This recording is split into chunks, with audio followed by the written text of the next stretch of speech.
At 1:30 in the afternoon on March 22nd, 1984, the alarm bells inside Franklin Elementary School suddenly came alive. Teachers locked their classroom doors and shut off the lights. Outside, 2 carloads of gunmen were flying down Foothill Boulevard, trading bullets with semi-automatic pistols, shotguns, and rifles. The shooting allegedly started several blocks away, but the speeding cars carried the battle directly towards Franklin. The gunmen stopped near the school, and when the door swung open, for 90 seconds, gunfire ripped through the schoolyard. Bullets struck classroom windows, causing students to drop to the floor. The principal ordered the school locked down while wounded men staggered through the neighborhood, leaving trails of blood behind them. Police later connected the shootout to 2 rival East Oakland organizations. One was simply known as the Family. The other was Funktown USA. And according to law enforcement, the man sitting at the center of Funktown's growing power was a former Oakland High School football star named Harvey Whisenton. Whisenton grew up as one of 13 children, attending Oakland High School, where his size at 6'5" and speed made him stand out. He was a talented athlete who was named to the All-City team. As a teenager, Harvey had something many young men around him didn't: a visible road leading somewhere beyond the flatlands of East Oakland. But the neighborhood surrounding him was changing. By the late 70s, Oakland's heroin economy had grown into a highly organized underground business. Corners, apartment buildings, housing projects, and entire blocks became valuable pieces of territory. But somewhere between the Friday night lights at Oakland High and the bullets flying past Franklin Elementary, Harvey Whisenton's future changed directions. Harvey Whisenton stepped into Oakland's bustling drug economy after linking with Mickey Moore, a former R&B singer now turned to one of the city's leading narcotic figures and head of the Family organization. Whisenton worked as a street dealer for the Family, learning the ins and outs of the operation from Moore. He spent a brief stint in jail in 1980 after a drug possession conviction. Afterwards, he was placed on probation in order to perform community service. At the time, Harvey's name hadn't yet become synonymous with being a kingpin, but that transformation would come in 1982, when Harvey was split from the Family. Though accounts are different, the reason for the split is alleged to be from a rivalry between Harvey and Moore, as Harvey looked to gain more power. The other allegation is that Harvey and Moore's lieutenant, Andrew Drew Piazza, had a dispute over Piazza trying to holler at Harvey's girlfriend.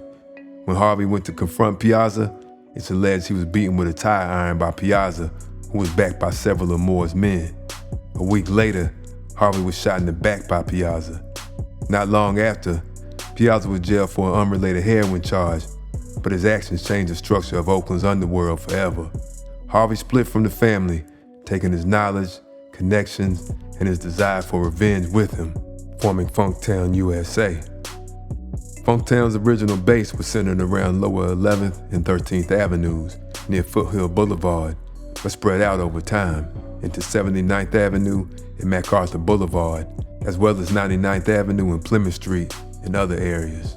By the end of 1984, it's estimated Funktown's membership ranged from roughly 40 to 100 people, although the number of active core members may have been smaller.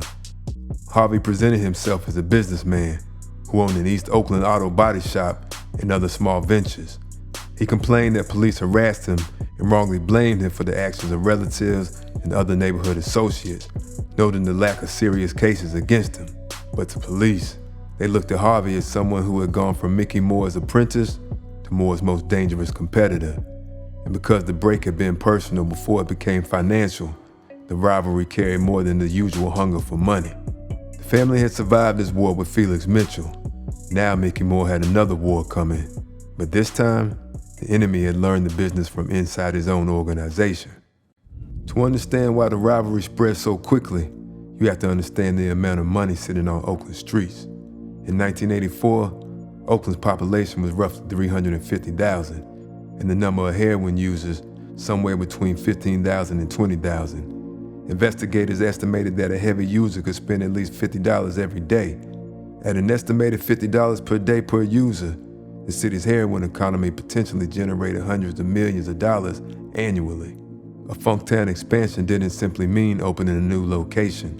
It meant taking money out of someone else's pockets.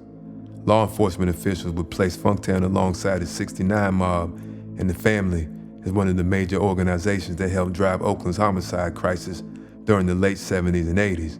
But outside their circles, ordinary families were living inside the consequences. And in 1983, those consequences followed Mickey Moore to a funeral. On September 14, 1983, approximately 200 people gathered at Oakland Center of Hope for the funeral of 19-year-old Luther Joe Perry. Perry had been shot to death 5 days earlier, and after the service, a smaller group of roughly 20 mourners returned to a house in the 2200 block of 25th Avenue. As they gathered on the front lawn, a blue Cadillac with Texas license plates pulled up. Witnesses said an argument started between the occupants and people standing outside.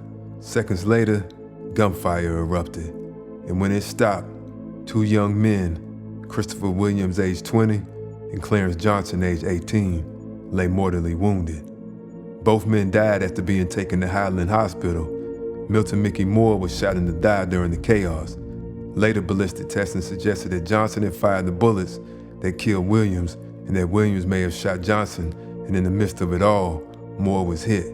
Rumors spread that the shooting was connected to the war between the family and Funktown, alleging that Funktown shooters had opened fire on family associates. A few weeks later, on October 7th, gunmen shot up Mickey Moore's Oakland home, narrowly missing his 13-year-old son. By then, the feud had clearly moved beyond Harvey and Mickey, with funerals only producing new funerals. Then only 5 months later came the shooting at Franklin Elementary School.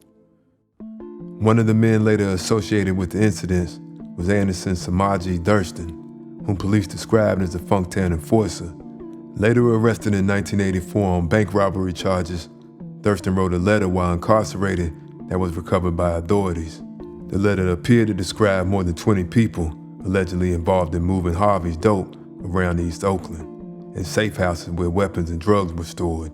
It's believed that Thurston wrote the letter to Mickey Moore while attempting to leave Funktown and join the family, after Harvey had allegedly refused to pay bail money after Thurston's arrest.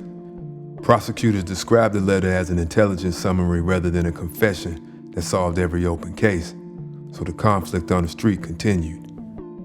In July 1985, Gregory Hassan Colbert had recently been released from prison. Colbert was described as a former lieutenant in Mickey Moore's family organization.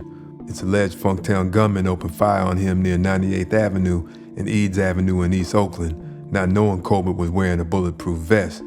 He survived the shooting, but refused to press charges. By then, however, federal investigators had begun examining Funktown from another direction. No longer relying on witnesses in order to solve every shooting, they began building a narcotics case, and police also alleged that Harvey's organization had developed a relationship with an even more intimidating force, the Black Guerrilla Family Prison Gang.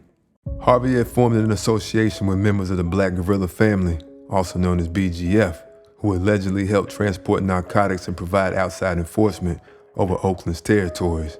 The federal investigation intensified in April 1985. By now, police described Whisenton as Oakland's newly crowned street king.